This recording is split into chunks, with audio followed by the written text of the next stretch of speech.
नमस्कार मित्रांनो, स्वागत आहे तुम्हा सर्वांचं आमच्या सुपरमास्टर या यूट्यूब चॅनलवर. मित्रांनो, तुमचं जर डी-एड किंवा बी-एड झालं असेल आणि तुम्ही महा-टी-ई-टी 2025 म्हणजेच 23 नोव्हेंबरला जी शिक्षक पात्रता परीक्षा झालेली आहे, ती परीक्षा जर तुम्ही दिली असेल, तर हा व्हिडिओ खास तुमच्यासाठीच आहे. या व्हिडिओच्या माध्यमातून आपण एक अत्यंत महत्त्वाची आणि आनंदाची बातमी घेऊन आलेलो आहोत. ती आनंदाची बातमी कोणती आहे? तर ज्या उमेदवारांनी 23 नोव्हेंबरला महा-टी-ई-टीची परीक्षा दिली होती, त्या सर्वांना शिक्षक पात्रता परीक्षेची संभाव्य उत्तरसूची येण्याची आतुरता लागलेली होती आणि तीच आतुरता आता या ठिकाणी संपलेली आहे. म्हणजेच महाराष्ट्र राज्य परीक्षा परिषद पुणे यांनी स्वतःच्या अधिकृत संकेतस्थळावरून महा-टी-ई-टी 2025ची संभावित उत्तरसूची प्रसिद्ध करण्यात आलेली आहे. आता ती कशी बघायची किंवा त्याचं प्रसिद्धी निवेदन काय आहे, महाराष्ट्र राज्य परीक्षा परिषदेद्वारे सांगण्यात आलेलं आहे, ते आपण या व्हिडिओमध्ये जाणून घेऊया.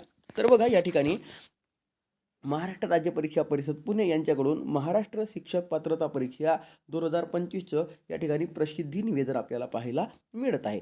मग यामध्ये काय सांगितलं आहे, तर शासन निर्णय क्रमांक दिनांक 23 ऑगस्ट 2013 अन्वये शासनाच्या वतीने महाराष्ट्र राज्य परीक्षा परिषद पुणे या कार्यालयामार्फत महाराष्ट्र शिक्षक पात्रता परीक्षा 2025 या परीक्षेचं आयोजन दिनांक 23/11/2025 म्हणजे 23 नोव्हेंबरला या ठिकाणी आयोजन करण्यात आलेलं आहे.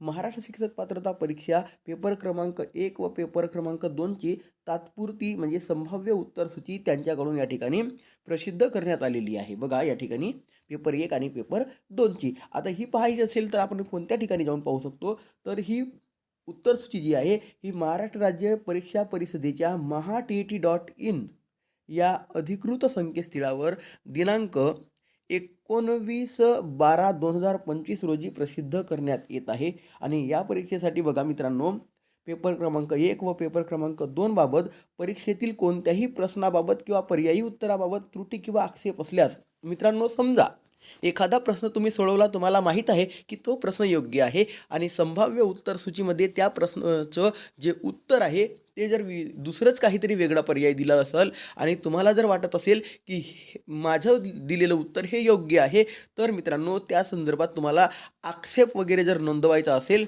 तर त्यासाठी सुद्धा तुम्हाला संधी या ठिकाणी उपलब्ध करून देण्यात येत आहे.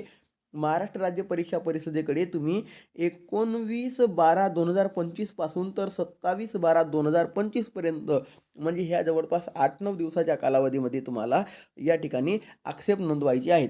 आता हे आक्षेप कसे नोंदवायचे आहेत, तर बघा जे सदर आक्षेप किंवा त्रुटीबाबतचे निवेदन पुराव्यासह म्हणजे तुम्हाला त्या ठिकाणी तुमचं उत्तर हे बरोबर असल्याचं तुम्हाला या ठिकाणी पुरावा द्यावा लागणार आहे. मग पुरावा काय द्यावा लागणार आहे, तर या ठिकाणी तुम्हाला दिसत आहे की सदर आक्षेप किंवा त्रुटी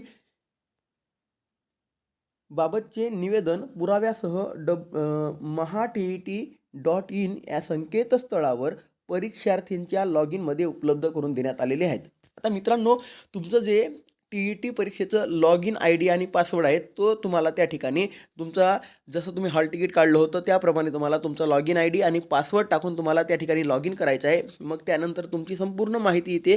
त्यामध्ये तुम्हाला ऑब्जेक्शन किंवा आक्षेप किंवा त्रुटी अशा प्रकारचं येईल. त्यामध्ये तुम्हाला लेखी निवेदन समक्ष त्या ठिकाणी तुम्हाला करायचं आहे. बघा, तर या आक्षेपाबाबत जे लेखी निवेदन आहे ते समक्ष टपालाद्वारे किंवा ईमेलद्वारे त्याचा विचार केला जाणार नाही. तुम्ही जर असं वैयक्तिक इंडिव्हिज्युअली जर तुम्ही पाठवतो म्हणलं की हा माझं उत्तर बरोबर आहे, तरी तुम्ही चुकीचं दिलं तर यावर परीक्षा परिषद कुठलाही विचार करणार नाही. त्यासाठी तुम्हाला तुमच्या लॉगिनमध्ये बाय प्रोसिजर जाऊन तुम्हाला त्या आक्षेप किंवा त्रुटी नोंदवावी लागेल. म्हणजे त्या ठिकाणी डायरेक्ट तुम्हाला लिंक येईल, त्या लिंकवर परीक्षा परिषदेकडे पाठवायच्या आहेत. ठीक आहे. तर विविध मुदतीत ऑनलाईनरित्या प्राप्त झालेल्या आक्षेपांचा विचार करून विषय तज्ज्ञांच्या अभिप्रायानुसार तुम्हाला अंतिम उत्तरसूची यथावकाश प्रसिद्ध करण्यात येईल, याची उमेदवारांनी नोंद घ्यावी. म्हणजे बघा मित्रांनो, आपल्याला जर हे 27/12 आपल्याला आक्षेप नोंदवायचे आहेत, तर जवळपास त्याला 8, 10 किंवा 15 दिवसाचा कालावधी लागू शकतो. म्हणजे मॅक्झिमम घेऊन चाला की तुमचा 9-10 जानेवारीपर्यंत फायनल ॲन्सर की येऊन जाईल. आता फायनल ॲन्सर की आली म्हणजे समजून चाला की तुमचा निकाल झाला. त्यानंतर आपल्याला मग निकालाची प्रतीक्षाही करायची गरज पडणार नाही. तर अशा प्रकारे संपूर्ण माहिती या ठिकाणी देण्यात आलेली आहे. तुम्ही याद्वारे संपूर्ण तुमचे किती मार्क आले ते चेक करू शकता आणि काही त्रुटी असल्या तर त्याबद्दल तुम्ही आक्षेपही नोंदवू शकता.